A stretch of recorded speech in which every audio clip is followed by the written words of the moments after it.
Just stop being timid and let the little brown boys and girls emulate you and copy you and be like you and become you and do better. And that's what I'm going to teach my children, and that's why I'm doing this. I just want to start something. No matter the size of their fortune or the color of their dreams, African millionaires in America are changing the narrative by blazing new trails and giving hope to many immigrants, a proof that the American dream is still alive and well.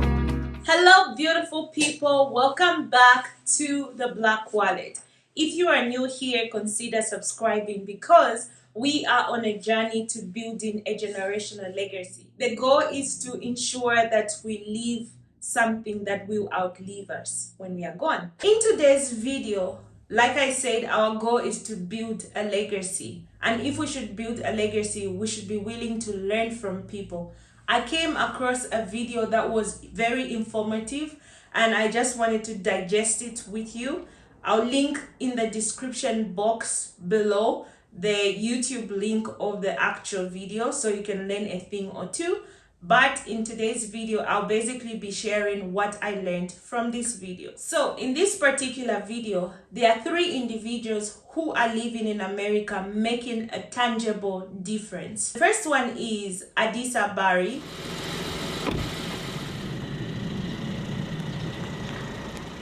According to a 2021 article published in Kiplinger.com, the state of Maryland had the second highest number of millionaires in the United States of America in 2020.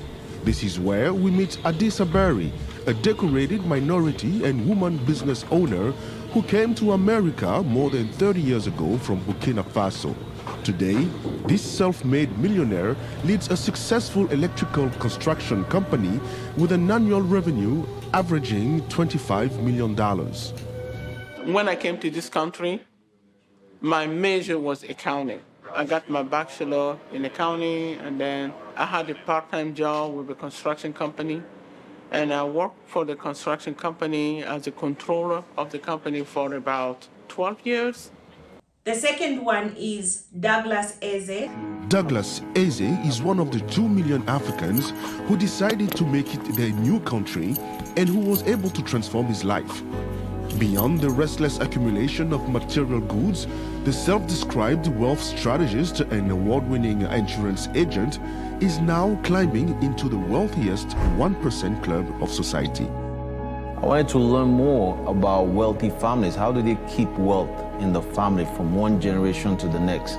So I actually wrote a book called Creating Generational Wealth. An immigrant from Nigeria, he is now a top-of-the-table member of the $1 Million Roundtable, an exclusive club for the top insurance people in the world. Well, wealth is basically, that money that you're gonna leave for your children's children. And the last but not the least, Dr. Akin Kolade. Hi, this is Dr. Kolade. How are you doing? Dr. Akin Kolade is a certified psychiatrist, principal investigator at the Kolade Research Institute, and president and CEO of Cal Psychiatrist Services. He is also a successful serial entrepreneur and philanthropist. I'm originally from Nigeria, but now I'm practicing in the United States. A psychiatrist, first and foremost, and then subspecialized in child psychiatry and adolescent psychiatry, and also in addiction medicine. So I'm triple boarded. From this video, there are lessons that I learned that I wanted to share with everyone here on the Black Wallet. Basically because they fall in line with what we want to achieve. The first thing is, how can you integrate your career and business? From Dr. Akin Kolade, a psychiatrist who is also a business person, what I learned is the two are possible. If you're going to integrate your professional career and entrepreneurship, you must be willing to understand how you can do that effectively. So he's a doctor and provides consultation services to other hospitals. So he has his own consultation firm. Aside that, he's also consulting to other hospitals. That is a way that we can integrate entrepreneurship and our professional career. I made a video a few months ago. If you would like to know how that can be done, in the description box below, you will find a link that you can watch about how you can integrate professional career and entrepreneurship. From Dr. Akin Kolade, what I also learned is, aside having a professional career, it's possible that you build multiple streams of income through entrepreneurship. That alone can help you leave a legacy, can help you have several streams of income that can be reinvested. The second lesson I learned from Adisa Bari is that you can master any skill as long as you have interest. The key to leaving a generational legacy is whatever you're doing, master it with all your being such that you can be the best at it. So she's an accountant but was able to build an electric construction firm with her business partner. Likewise, majority of us rely on the fact that I'm a medical doctor, and therefore if my passion is into cooking, I can't start up a business in cooking.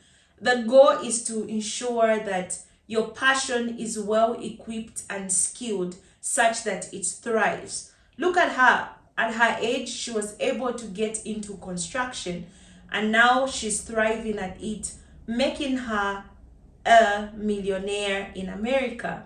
From Douglas Easy, a wealth strategist, what I learned is you must be willing to leave a legacy.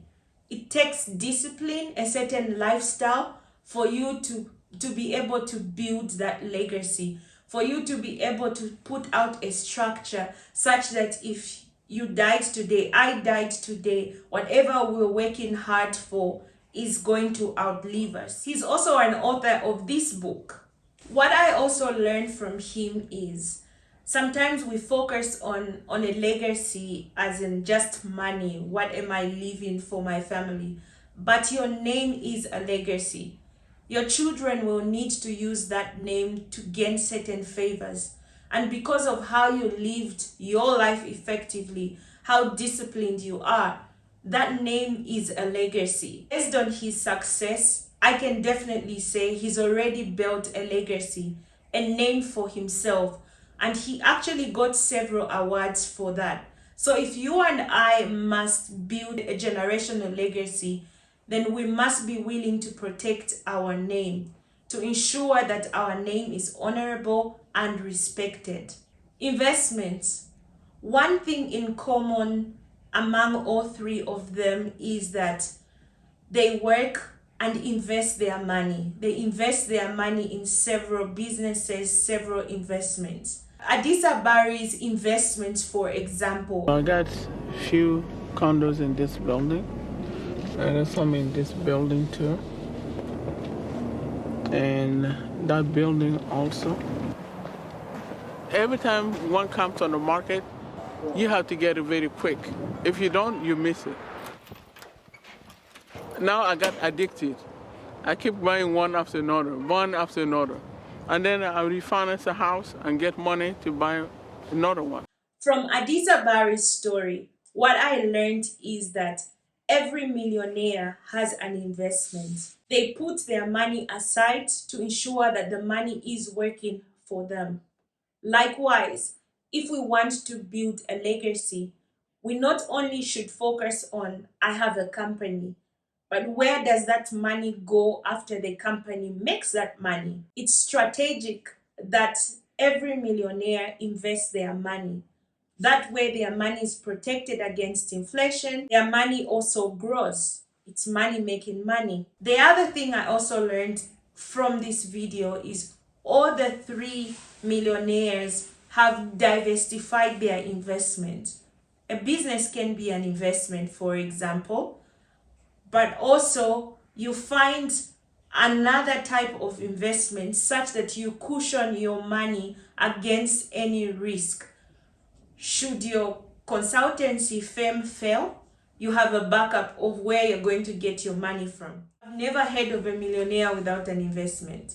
One of the things that I'm passionate about is to carry people along. From this video, it was very encouraging to see how Adisa Barry, for example, was still helping her community, still helping her church, to an extent that she cooked for someone. She constantly cooked food for a person every week and she would deliver it to the hospital.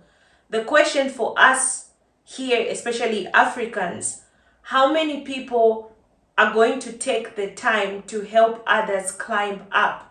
It just doesn't stop with you when you become a millionaire. What are you doing for your community? How are you going to lift other people to another level? At least I'm making a YouTube video. In case I become a millionaire, remember that this girl used to make YouTube videos. Thank you.